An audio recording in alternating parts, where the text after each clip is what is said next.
Welcome to the Centre for Risk Analysis, where we help you to understand the risks in the present environment, to prepare for an uncertain future, and to prosper tomorrow.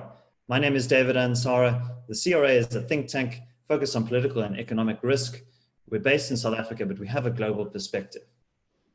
I'm joined today by my colleague, Thuthukani Ndebele, who was the principal author of a recent report issued by the Centre for Risk Analysis to its clients entitled The Invisibles, South Africa's Underclass.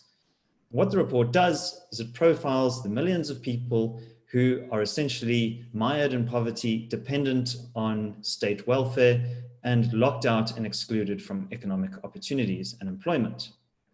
Thuthukani, could you give us a brief overview of the report and also help us to understand how we constituted this group known as the underclass? Thank you, David. Initially, the concern was, we speak a lot about the middle class, we speak a lot about the upper class, but we rarely spend that much time speaking about the underclass, this group of people whom we call the underclass for the lack of a better term, and who actually account for a greater majority of the population than most people realize.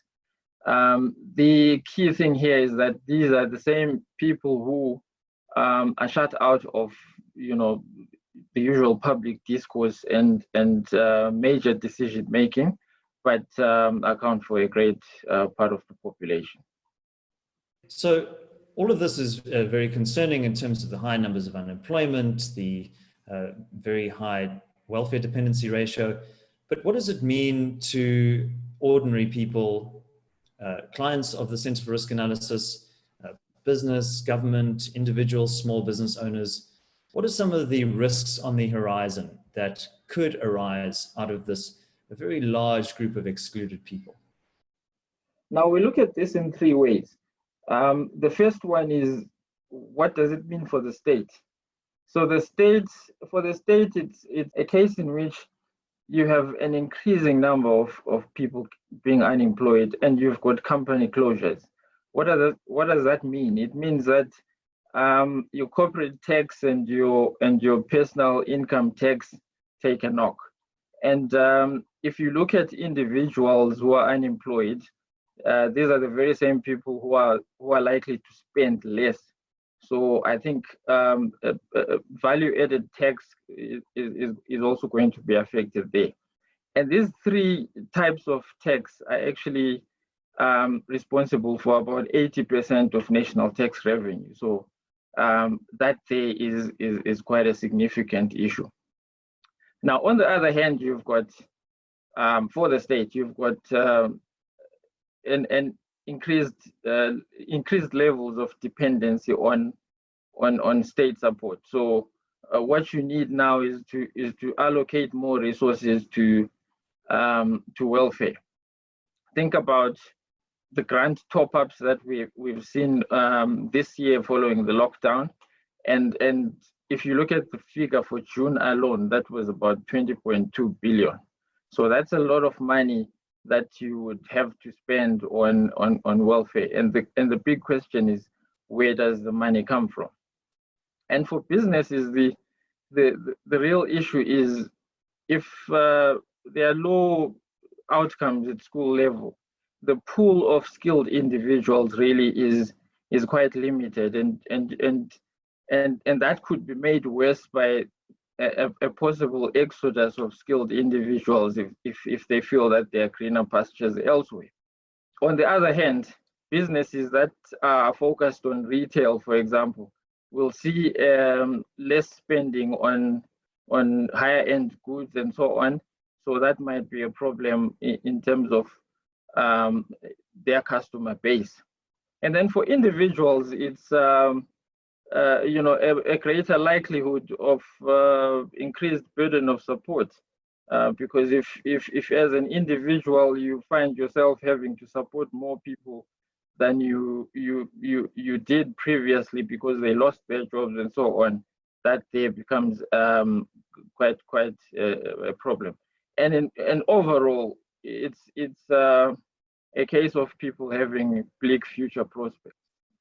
Thuthukani, one of the things that struck me about the report was the very high levels of unemployment that we have in South Africa, one of the highest rates of unemployment in the world at 30% and growing. And that's just the narrow definition of unemployment. So you have up to or over 10 million people who are without jobs. And I think there are a couple of reasons for that that we elucidate in the report. And the one is the poor skills profile of the workforce. They're ill-equipped by the education system to participate meaningfully in a modern economy, as well as the labor regulatory framework, which locks out many poor people from the labor market. Could you elaborate on those two themes a bit more? Now, I think the key thing really is that, firstly, if you have a poorly performing economy, then you can't really have much prospects of creating jobs. So one thing we need to do as a country, I think, is to get our economy to grow at levels not less than 5%, because then we can see better chances of us creating employment. And on the skills side, the problem, I think, starts at school level, where you've got, for example, 1 million pupils at grade 10. 2 years later, or at matric level, you've got only half of them passing their matric, and even worse, you've got only a fifth of them going on to pass with enough credit to get into university.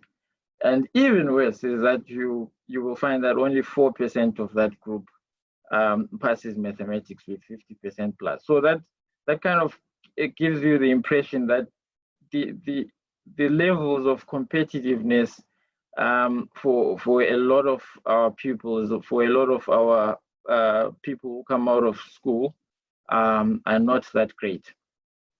And on labor legislation, when you look at things like the national minimum wage, that in effect pretty much prices people out of jobs. Thuthukani, one of the issues that we are often looking at is long-term risks, particularly around political instability and social unrest. And I think if a lot of these problems aren't addressed, you're going to see a rising incidence in violent protests against the state.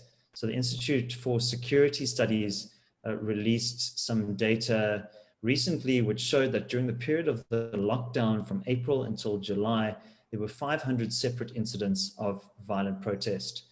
And I think the report that we released goes into a bit more detail about some of the longer term risks around instability. Could you elaborate on some of those, please? Now, one of the points we make is that even though we have made some successes in terms of service delivery, there are still a number of households that still live in, informal dwellings. There's still a number, millions, in fact, of households with no access to electricity. So, in a sense, that creates a certain level of frustration, because those who have not benefited from these service delivery successes are bound to, take action about that. For example, if you look at the data from the ISS, you can see that one of the reasons for protests was, apart from policing of lockdown regulations and labor issues, one of the reasons related to electricity supply, which is part of service delivery. And so that gives you a sign of the fact that people actually expect a little bit more, expect a little better.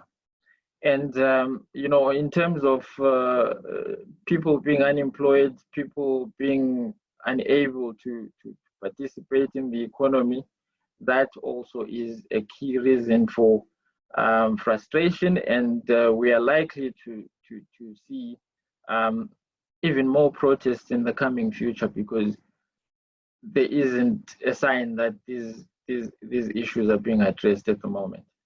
All right, Thuthukani, well, thank you. That's all we have time for today. And I think what you've illustrated in this video and also in the report itself is the fact that there is declining state capacity, not only in terms of service delivery, but also in terms of its fiscal situation, its ability to sustain welfare. So I think the only way out of this crisis is to introduce structural reforms that will unlock economic growth and enable millions of people who are currently in this invisible class to emerge and to secure an income and a future for themselves. All right, well, for those of you watching this video, please do give it a like. Remember to subscribe to our channel, and a reminder that we are currently running a 30-day free trial. So if you'd like access to the report that we discussed in this video, as well as our ongoing briefings and other research, do follow the link in the description below. And until tomorrow, take care.